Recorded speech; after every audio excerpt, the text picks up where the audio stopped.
And Paul is the lead performance analyst for the Cardinal Athletics. And Alex is a former professional soccer athlete, has worked as a performance coach in Australia. And Australia is one of the countries that uses a lot of performance analytics, so he brings a lot of experiences too. It's such a pleasure that we interacted with us during the past year.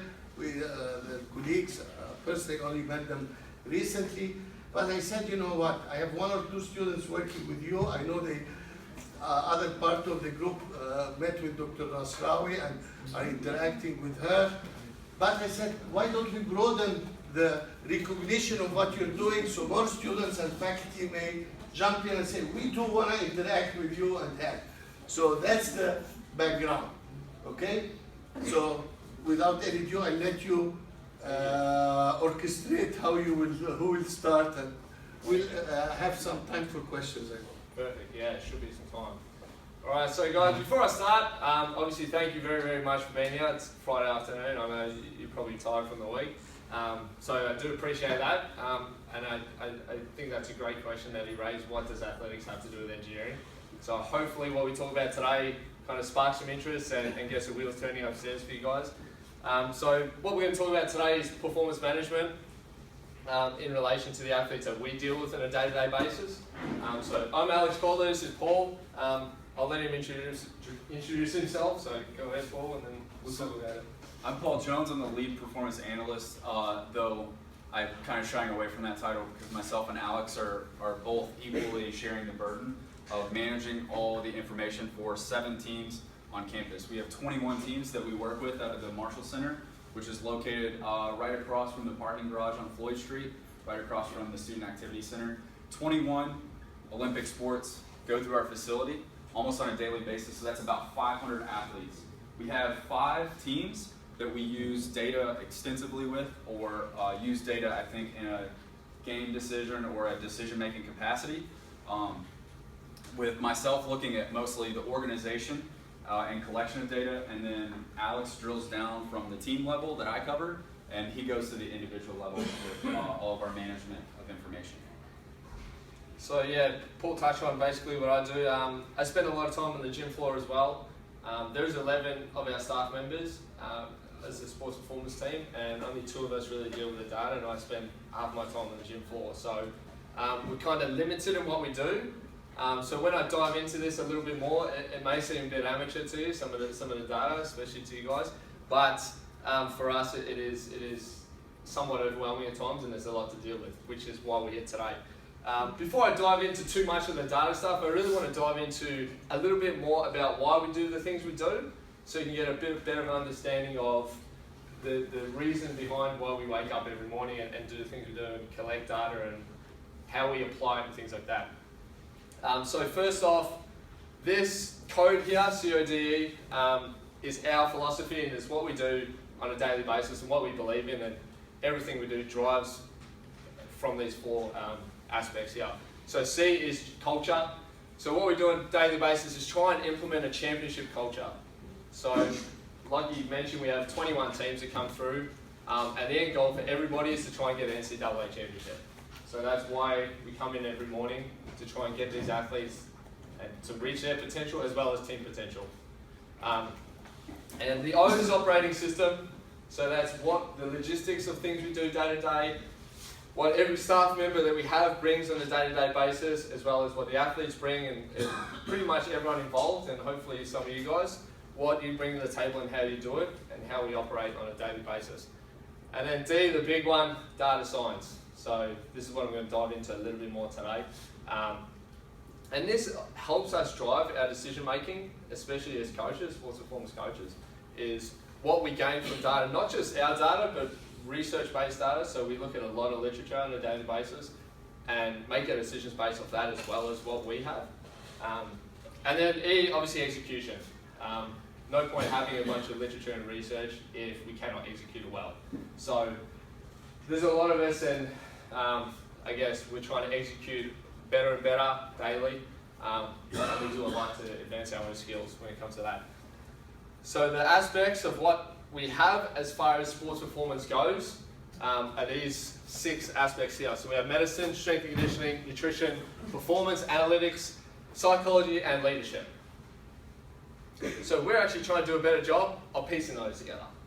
Like I said, there's 11 of us and 9 spend all their time on the gym floor programming and doing all the intricacies as far as strength and conditioning goes. And there's 2 of us trying to bridge that gap a bit better, which brings us to why we're here today. But part of this team as well, we have medical staff, including athletic trainers, doctors, medicine doctors, things like that. And we have dietitians on staff, full-time dietitians as well as a sports psychologist.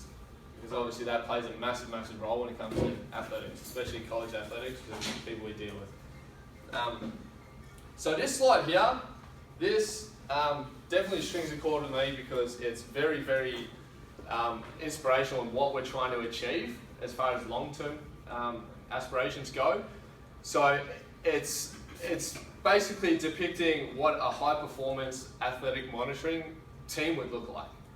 It's all the aspects of who deals with the athletes on a daily basis, including themselves. That's what drives the high-performance model. So obviously we have the athletes themselves, and I'll dive into a little bit more of the data why the athletes are in this picture. Strength and conditioning team, medical team, coaches, and analysts. And that analyst includes engineers as well. So I'm going to start with why we collect data, why we do those things, and then the 3 main reasons why. Obviously the big picture is to win the NCAA tournament for all our sports. The athletes want to do it, we want to do it, the supporting staff, the head coaches want to do it, everyone involved, and I'm sure even you guys as spectators, hopefully watching some games, want our teams to win. So that's an end-driven goal. But to do that, we have to minimise risk of injury, because unless we have a full team of healthy players, we're not going to be at our best. So that's, I'm going to dive into a little bit more in as far as predictive models go in a little bit, but that's obviously plays a massive, massive role into why we do the things we do. Maximise athletic development, not just from a team perspective, but on an individual basis. Again, once we have athletes healthy, which is the main goal, we do what we do to try and drive their athletic development as far as strength and conditioning. And then that leads into optimised physical readiness. So we're trying to do things from a data perspective and data-driven decisions to make better coaching decisions and points to make sure that they're at their physical best.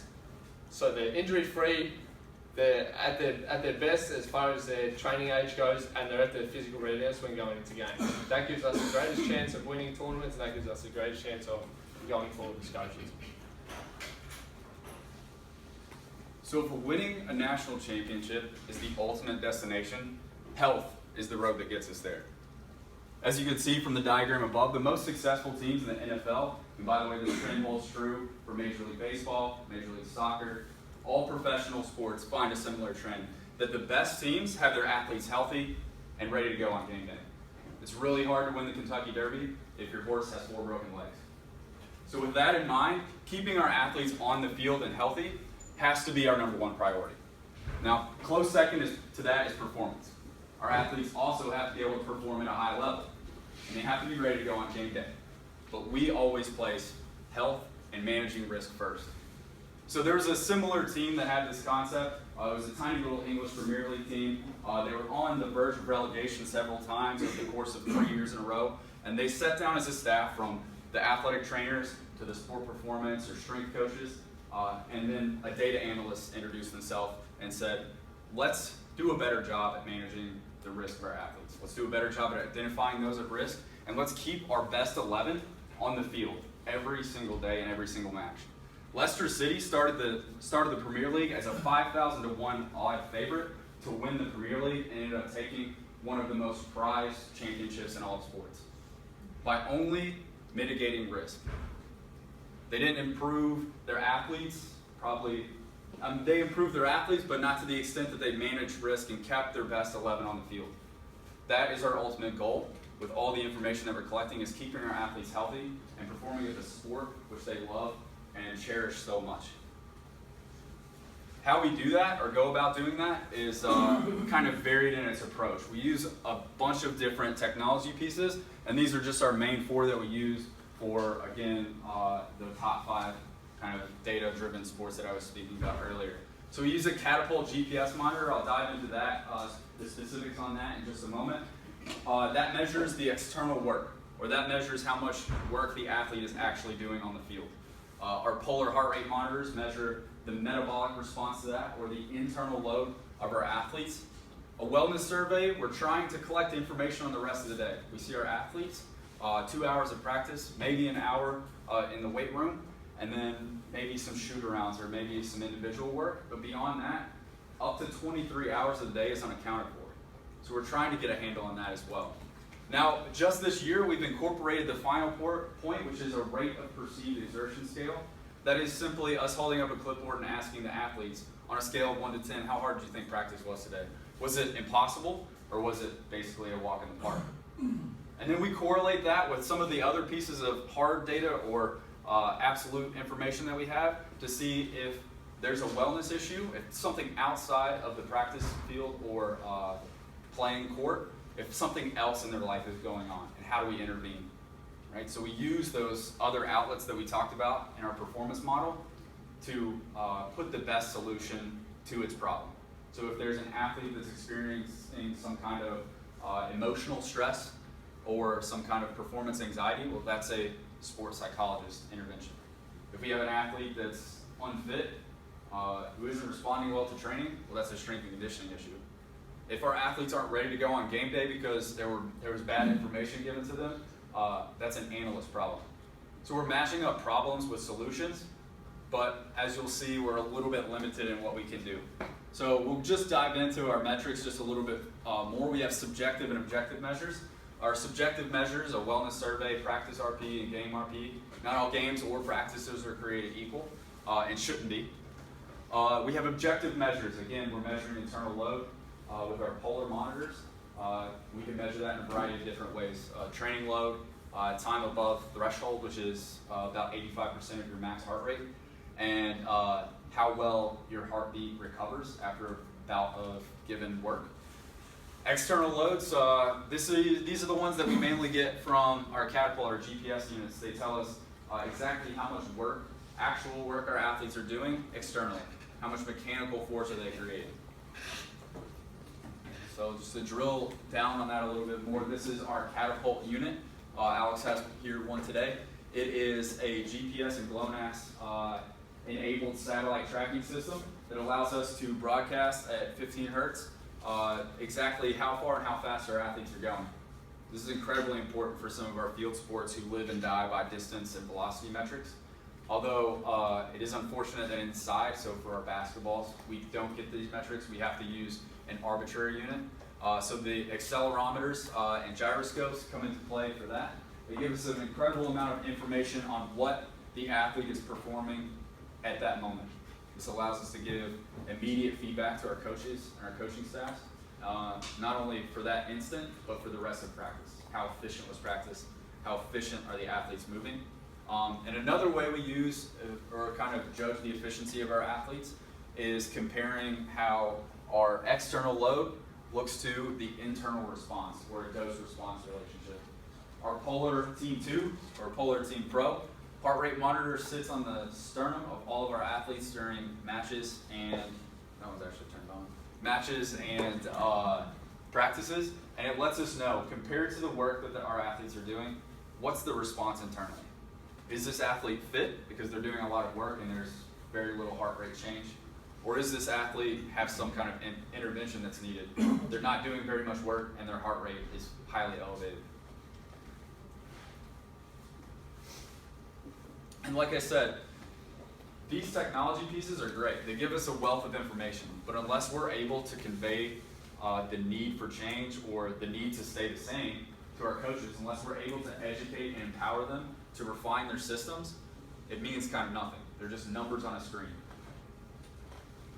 We always look to educate our coaches first, teaching them the importance of monitoring the loads in their athletes so that they can be ready and healthy on game day.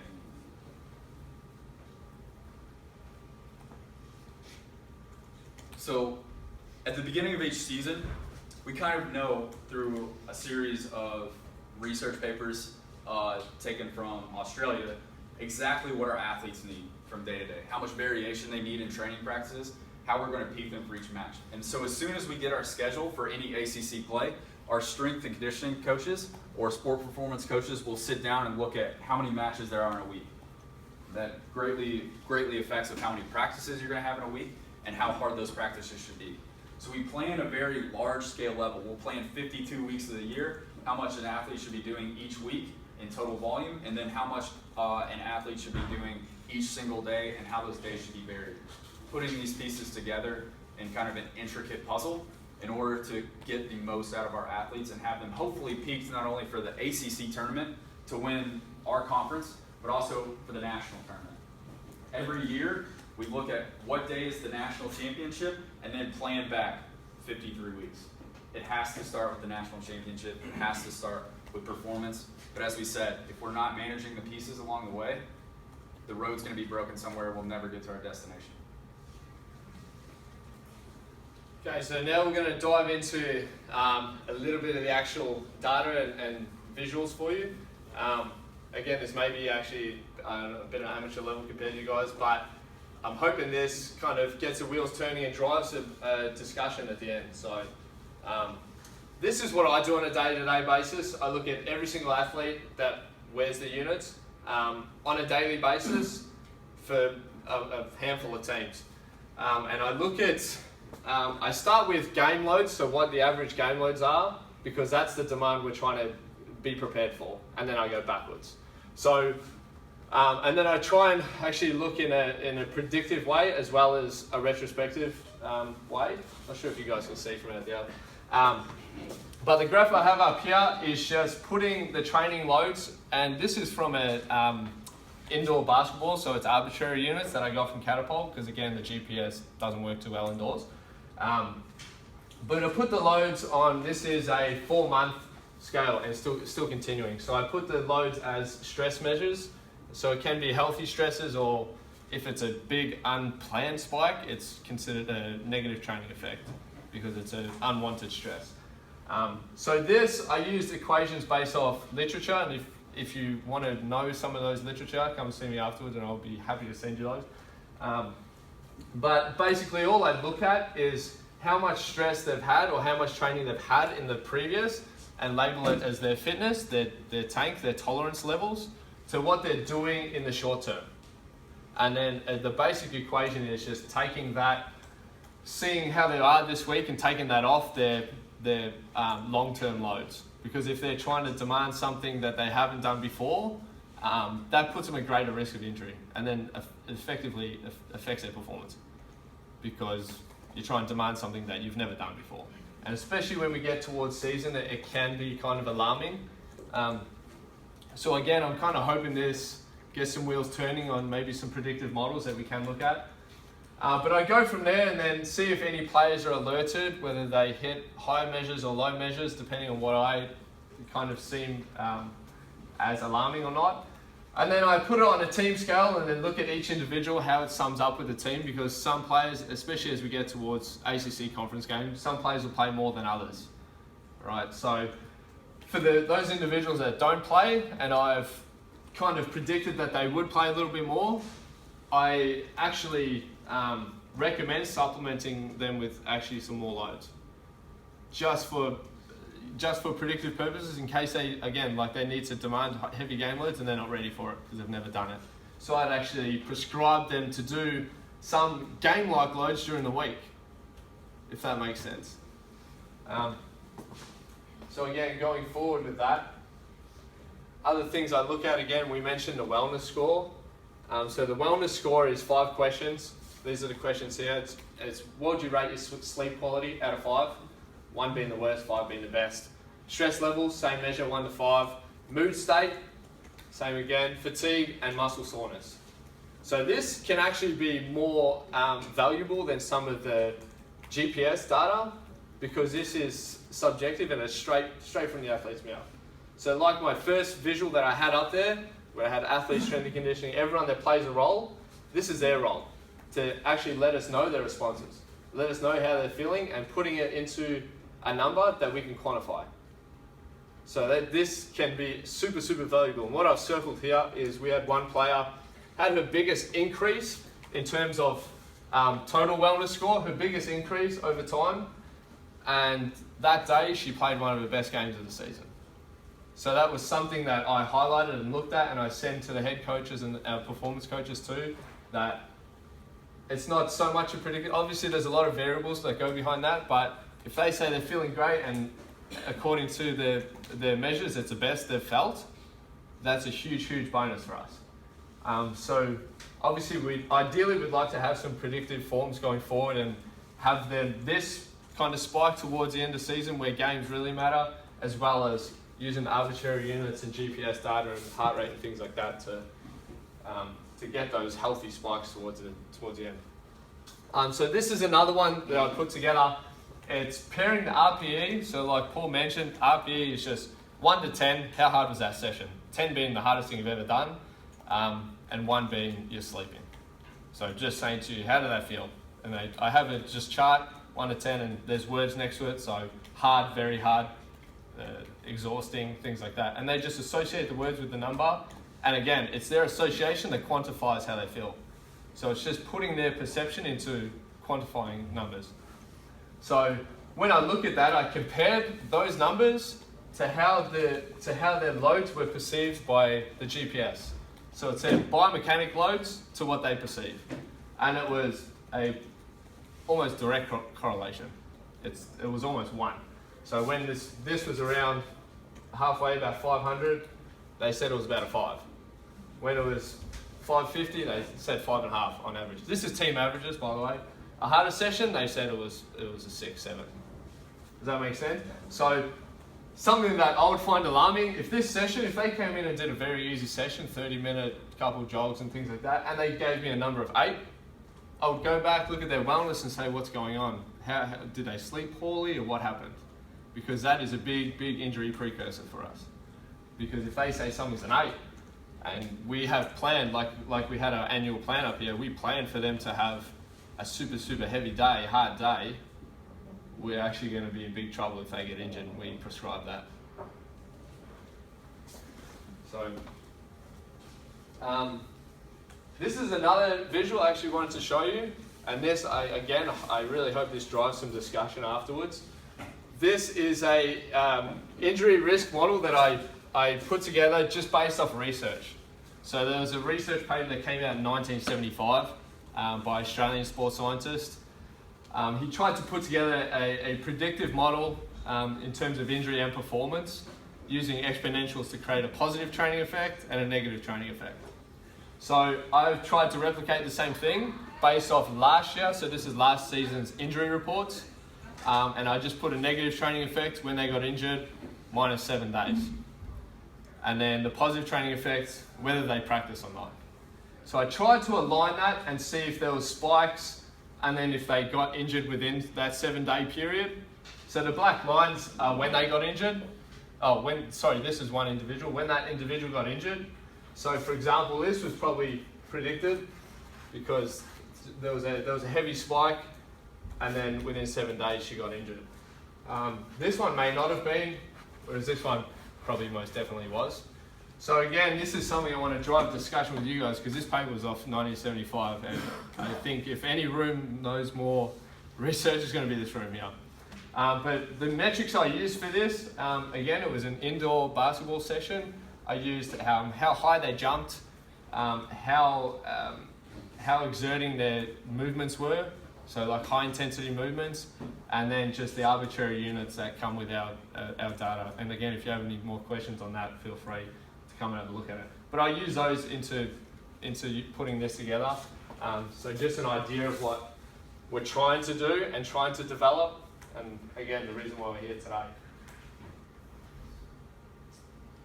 So as mentioned in the introduction, which was a bit probably more flattering than I guess I would have given myself, there was much spoken about the prowess of our athletic teams, how good they are. All of our coaches at the University of Louisville are incredibly top-notch.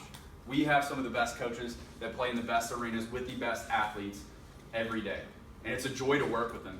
However, some of the most dangerous words that we hear on a daily basis is well, this is the way we've always done it. See, processes don't become better or become refined if they're not shed light on. If someone doesn't go back and retrospectively look at how a season went, how athletes were developed, how they were performing, nothing ever gets better. So each year, after each season, we sit down with our coaches and we have pretty frank talks about how well we thought training went, and that's a pretty tough discussion. I myself am 28, and I have been talking to some coaches that have been coaching their respective sport longer than I've been alive. So who is this guy to come in with his laptop and tell me exactly how I should run a practice? Tell me how I should place drills. Tell me how I should go about peaking my team for the ACC championship. Last time I checked, you don't have any rings, guy. You just have a laptop, right? But we can paint a pretty good picture with the information that we've collected that the smallest changes make a worthwhile difference. You're looking at one of our fall teams, so we're looking at distance, high-speed distance in red, and player load, which is the summation of movement in all planes. On the top, we have 2015 season, and on the bottom, we have 2016. The smallest change. We cut 3 reps from starters halfway through the season, just 3 reps at the end of practice. Substantially cut down load, the time that our athletes were on their feet, doing what we call junk volume.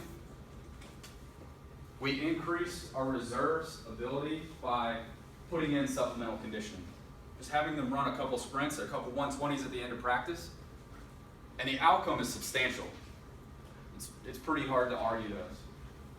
So learning how to look at the information, go back and look what we did well, what we did poorly, improve upon both of those, present it to our coaches in a non-threatening fashion so that we're not taking the control away from them is a huge part of what we do. I think educating our coaches is probably the biggest hurdle that we have right now.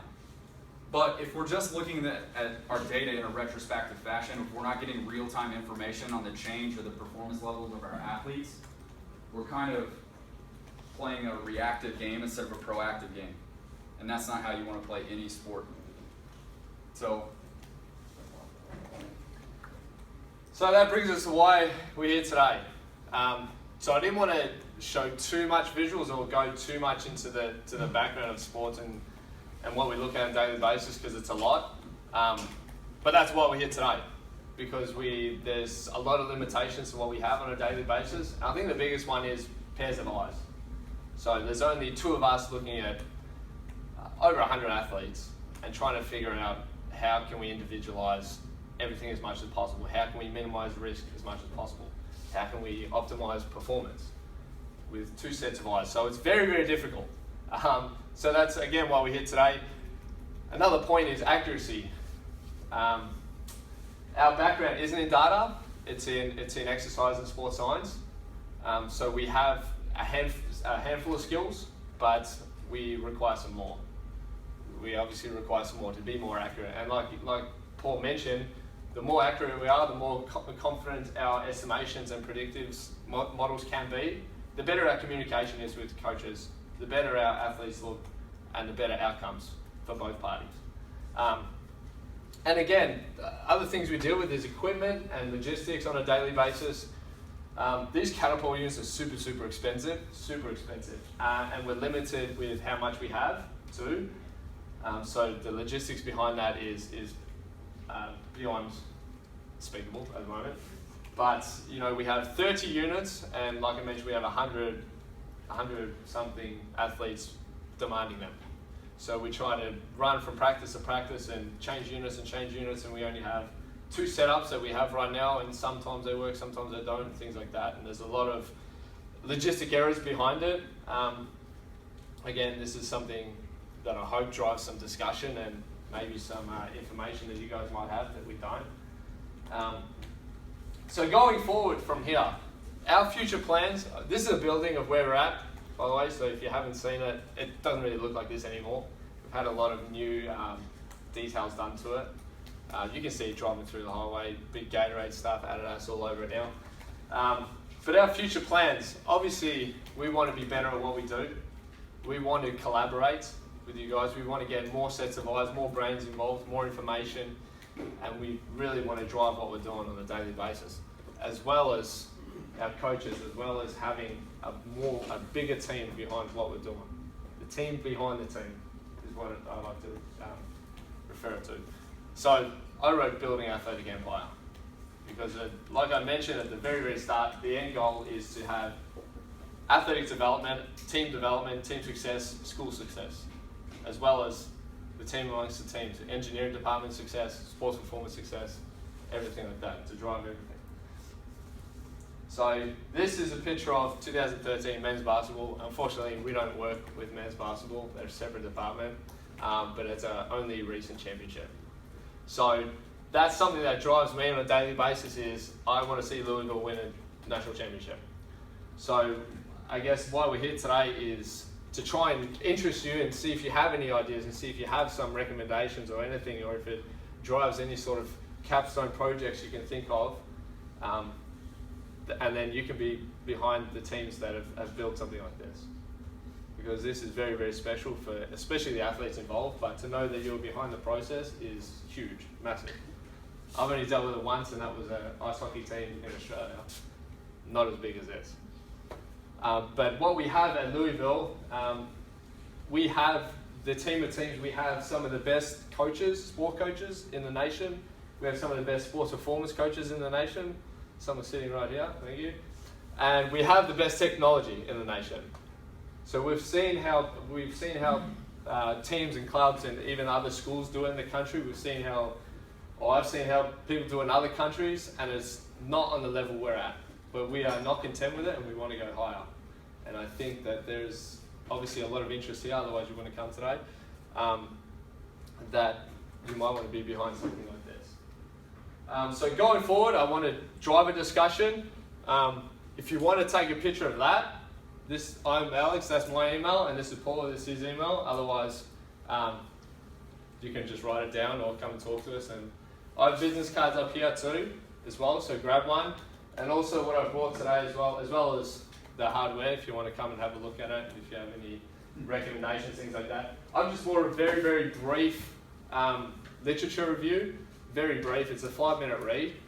This is one of the best sports scientists in the world that just wrote this a couple of years ago in Australia. But basically, if you are interested in something like this, if you are interested in learning a little bit more, I suggest maybe grabbing one of these, have a quick flick through, and it gives you an idea of what people have done and the errors they've made and what people are doing now in the field. Not mind-blowing stuff, but it's what everyone else is doing at the moment. And it's what we kind of base a lot of our decisions on, is research like this, as well as research what we're doing in our facility as well. Does anyone have any questions? Well, first, thank you for very No problem.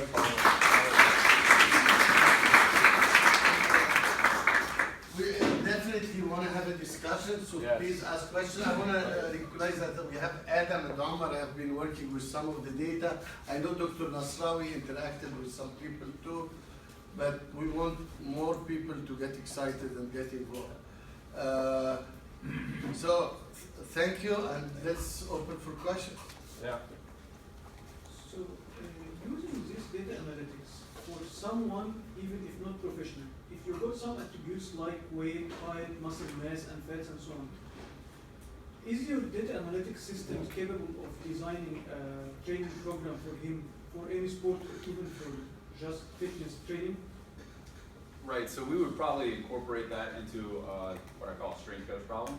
So we do know what the exact kind of parameters that make elite athletes are, whether we gain that from actual research or if it's just observational from the highest or most elite level play. So we generally know like where our athletes should be as far as fitness testing wise, as far as strength standard wise, body composition. We know these factors, and then we base those for individualized programs in our performance department at the Marshall Center. We individualize those per athlete. You know, like this is how it's always been done, applies to strength and conditioning as well. Well, they should squat, deadlift, and bench. Well, some athletes need that, and some athletes don't. Not every human's the same. So individualizing plans is something that we do, but how we go about that using more an analytics-based process could actually be refined. I was hoping before we keep going to recognize your colleagues here. We'd love to have them introduce themselves to the group. Please do, unless you like to work in silence. My name is Molly Benetti. I'm a performance specialist over at the Marshall Center. This is my third year at the University of Louisville. I primarily work with our softball, women's tennis, women's basketball, and volleyball teams. So part of my area of specialty is more on the strength and power development side of athletes, and as well as working with our speed team. And I work a little bit with this technology as well with my tennis team and women's basketball team. So have a hand kind of in the day-to-day logistics and looking at the analytics alongside Paul and Alex. Michael Naparowski, I'm an assistant director of sports performance, and as you kind of alluded to, it's our job to prepare the athletes themselves, the physical person standing in front of us. I think the biggest thing that we're running into with this technology and where a lot of the professional teams are going are actually trying to characterize the sport itself. How many meters are run in a soccer game? So what do we need to prepare an athlete to run that many meters? How many times does a basketball player jump up and down? At what ground reaction force and what impact? We're really good at preparing athletes, but I don't know that we understand our sports all that well to know what we need to prepare them for. So a lot of what this technology is trying to do is actually characterize and classify various sports so that we can get the athletes better for their world. This is a really interesting point that was brought up. The NCAA is actually the only institution in the world, or athletic institution, that allows the athletes to wear monitors during matches. So in the English Premier League, they're not allowed to wear catapult units during games.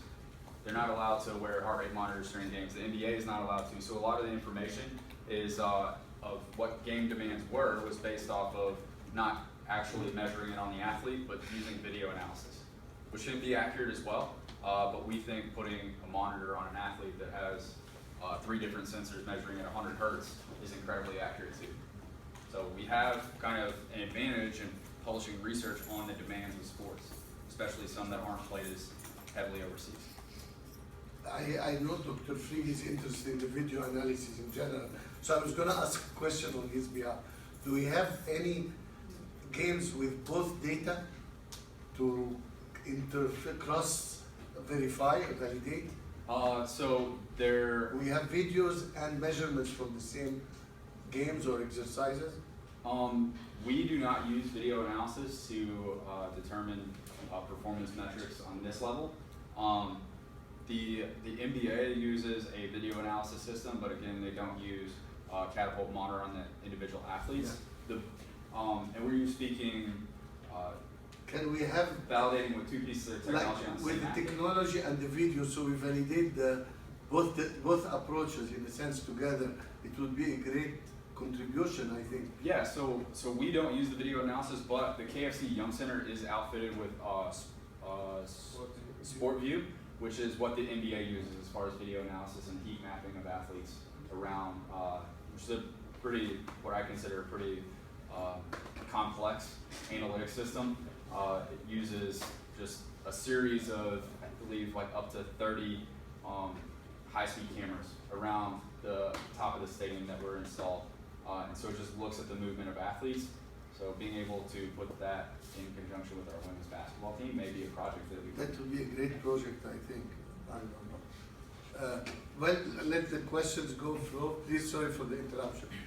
So I know one of the main things that you look for is to maintain the player in the optimal condition. So do you also work on the position that the player is playing as a part of the game? Like, so I believe, let's say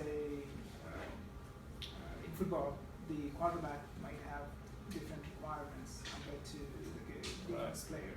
So how do you put all of that together? We like we were mentioning earlier, we try and individualize everything as much as possible. So even that individualization comes from positional individualization as well. So I'll use soccer terms because that's what I know better. But a centre midfielder running the whole pitch back and forth, their game demands is going to be higher than a defender who just shuffles side to side, kind of thing. So we try and prepare, like we take that game demand and then work backwards. So theirs is greater than a different individual because of their position.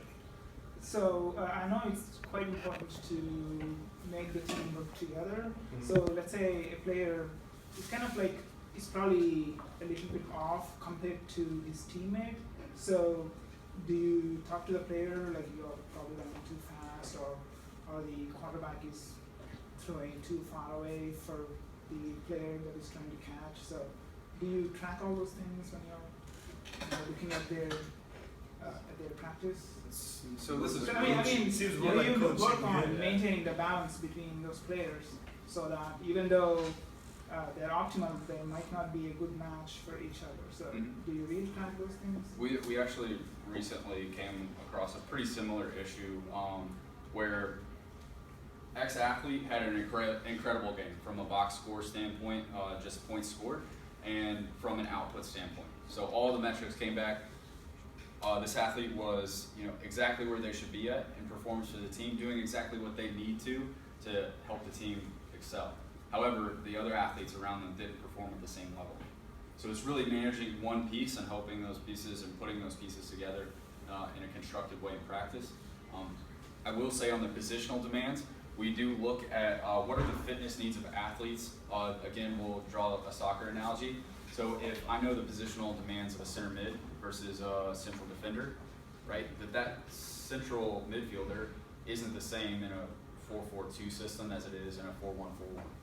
So looking at the demands not only of that single individual athlete, but what system are we playing? What's the other team playing? Do those have an outcome on the demands? And then not only looking at that, but looking year to year. So every year you'll have that same athlete, but that athlete may perform differently if, say, our basketball team gets more guards and we get more depth. Maybe the ex-athlete doesn't have to do as much work because we have more time that we can pull them and put them on the bench. So how is the demands of our athletes changing from position to position, from opponent to opponent, whether that's based on an RPI, which is just how well you've done against top competition and how well your opponent did against top competition. Looking at RPIs and looking at the demands, pretty highly correlated. Tougher the team you play, the harder you're gonna have to play. Yeah. But how does that look year to year? Once personnel changes, some people graduate, some freshmen come in. How does the demand for the physical aspects of our athletes change? Yeah, that was something that I We wanted to need ask. to have other people ask. Sorry. Yeah, there are people waiting. You can maybe discuss it. I think Sajjad was next. Yeah, so Chelsea Morel won the first gold medal in Olympics. You definitely know her, right? Chelsea? Yeah. So I was wondering if you're part of that, and if yes, in what ways you've done different kinds of analysis on swimming data and Not really, because none of this stuff is waterproof. It's not made for underwater, so yeah, we haven't really quantified our practice loads at all. This is where a subjective RPE would come into play. Technology and water sometimes don't mix too well.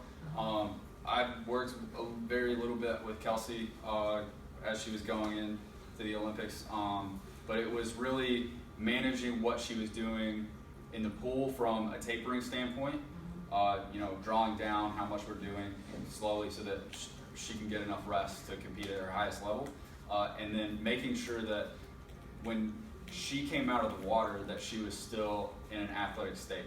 So if you just do your sport over and over and over and over again, you may be great at that one singular task, but you're probably opening yourself up to a lot more risk as far as injury is concerned.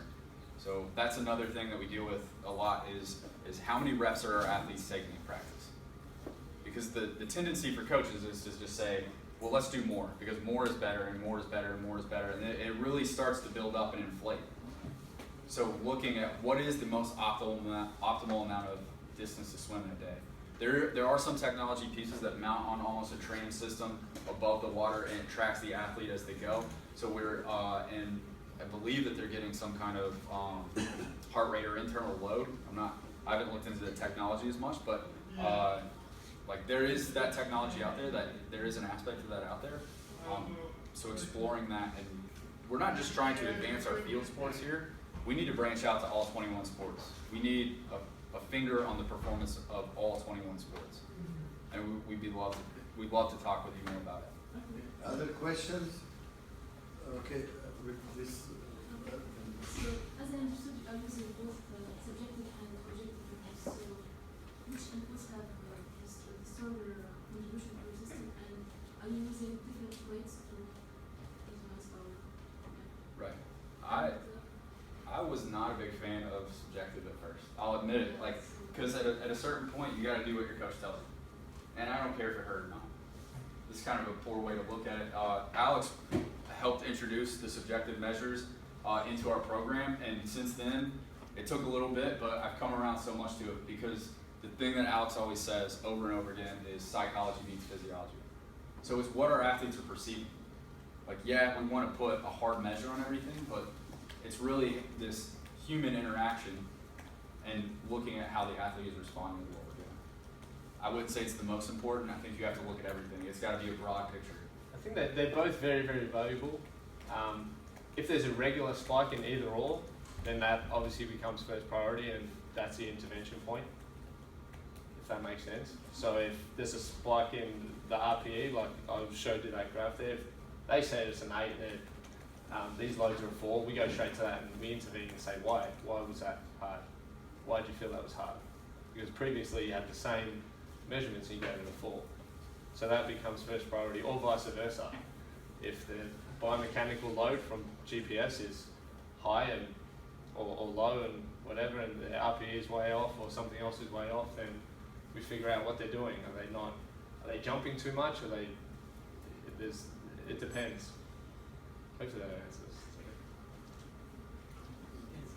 Did you use any of your data or models in recruiting the most promising athletes? I think. Oh, sorry, I didn't mean to cut you off. Did you use the previous data for recruiting the most promising athletes in the recruitment process? So right now, in as far as how we use the technology and how other people use the technology, we use it in-house. We love to promote it with our coaches and our staff and tell them about how we're making our athletes better. And our coaches really drive the recruiting process. So they'll decide whether to play it up or not. There are other schools out there that just say, hey, look at this fancy thing we put on you every day. These things are $2,000 a piece a year. Like, this thing's $6,000 and 20 of our athletes wear it. Right? We think that there's a better way to do it. We could definitely sell this up to some of our recruits coming in, saying that we have a plan for you and it's an amazing plan. It's not just a 2 or 3 week plan. This is a 4-year plan. This is how we're going to get you to the next level. This is how we're going to get you to the Olympics. This is how we're going to promote you through the use of sport and data management. Sport performance and data management. Have we used it in the past? I don't think we've played it up enough in the past. I think there's one more. So many injuries in many sports are due to extraordinary effort in short time. Someone trying to save a ball last minute and so on, which is in data science corresponds to outliers. How can you deal with outliers in this system to avoid or to minimize injury risk in that situations? Yeah, so that's a tough one. We have to do the best that we can. Sometimes that's putting a Band-Aid on a hemorrhaging artery, but protecting overall from what we know. So knowing or looking at the research in the past, we can look at a series of up to infinite amount of factors, but we really need to drill down to the ones that have the quickest intervention and have the most effect. So there are things that we're probably skipping over in our analysis as far as management, but we know that we need to hone in on our young athletes, our freshmen coming in. We need to hone in on our older athletes, our seniors going out. These are the ones that are most likely to be injured. And we know that the first 15 minutes and the last 15 minutes of a match are the ones where athletes are typically being injured. So is there really an intervention for that? Don't age and don't play the first 15 minutes or the last 15 minutes. There's not really an intervention for it, but we can control a lot of other factors that lead to performance in that. So can we reduce some of these high exertional injuries at the end of games? Yes, but it's by treating the entire system or the entire athlete throughout and being very consistent with that. If that athlete's not prepared to do that high intensity movement, then they will fail at it all the time. You never rise to a higher level, you only fall down to the level of your most average trainer. So building a properly or a systematic approach to performance throughout the entire season and not just hoping it goes well in the 90th minute is how we view it. But I mean, we're open to other ways of considering and other strategies and tactics in that regard. In an ideal situation, we try and be a step ahead of those, like causing outliers like that, those data fragments that are outliers. When we prescribe loads, like because we work off game loads, I'll go off game loads plus 1 standard deviation because we know games go into overtime and we know there's things that can be unaccounted for, like you play an extra 20 minutes because it's overtime and that wasn't planned for. So we try and be a step ahead and plan that they're ready for those sort of loads. So that's why we give healthy spikes during the week in case that. So I guess we try and be a step ahead of that to prevent that from happening. If it does, then we probably haven't prepared them well enough. If that makes sense. I think one more question. What's the rate of your false predictions? Rate of false predictions? Yeah, do you ever have like false predictions? Yeah, it's all. I mean, I'll call it educated guessing. Like if we looked at that injury predictive model I had, the way I word things too is it's just a greater chance of being injured. There's obviously things you can't account for, so we try not to say we're just predicting it because this is only for non-contact injuries, soft tissue injuries. If someone gets kicked in the side of the leg and snaps their kneecap or whatever it is, there's no way of predicting that. So we try, especially when we word with coaches, for a compliance sake, we have to be very, very delicate. So I don't think we've had any false predictions because we try not to predict when they can get injured. Will you say, okay, so-and-so, I'll say Paul has had pretty unplanned spikes and irregular spikes lately. He's probably at a greater risk of injury. Just give him the heads up that if he was to play, that he's at a greater risk. I wouldn't say, if you play him today, he's going to get injured. He's predicted to get injured. Because then if he doesn't, we lose all credential. Yeah. So I wouldn't say false, but I guess we have a good educated guess when it comes to it so far.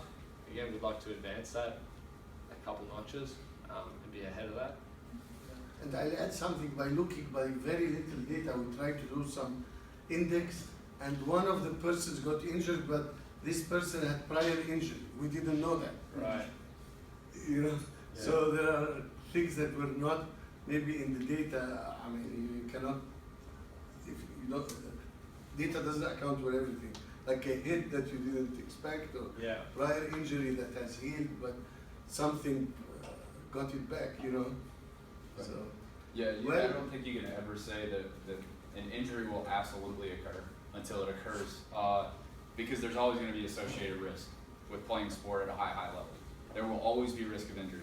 We really express of injury over normal risk. So you flip a coin, maybe you get injured today, maybe you don't. But there are a couple other factors that are driving that for an athlete. They have too much body fat. They're not fit enough. And a lot of the times, athletes come in and they have too much body fat and they're not fit enough, but they're never injured, and it's their super healthy athlete that's injured. So, we typically focus on our problem children, but really, like, we have to manage the entire system, and it's incredibly difficult. So, again, we can use any help with that we can get. okay, I said that was the last question, but Yeah, We'll take one more. So, how much of your prediction, right, your labels, how much of it is, you think, individual based versus team based? Like based on the dynamics within the team. Is it possible that an injury and as well as the performance levels have some dependence on the team with which the player was involved in the particular drill or match, right, versus the time series that you showed us? That's Yeah. So that's one thing that I asked Omar to look at. Like, how does this model look at from year to year? You can't just take one model and just throw it against the wall and hope it sticks for every year. Like, you need to look at the dynamics and how that changes from the athlete. Like, by all means, like some of our athletes, they're ebbing and flowing throughout, the season. Not even just year to year, but day to day. Like, how is that changing? I would say most of it's done on an individual athlete level and looking at multiple years or a lot of information, but it's just like giving one solution to a multifaceted problem. So it's not really, our injury metrics aren't really changing from year to year, but it should be. Like, it should be much more refined. It actually changes day to day, probably second to second. So looking at in a more fine-tuned way is probably a great outlet for some more research. Well, thank you so much. I think they said they are willing to stay a little bit if you have just direct questions. Thank you again, Paul and Alex. Thank you.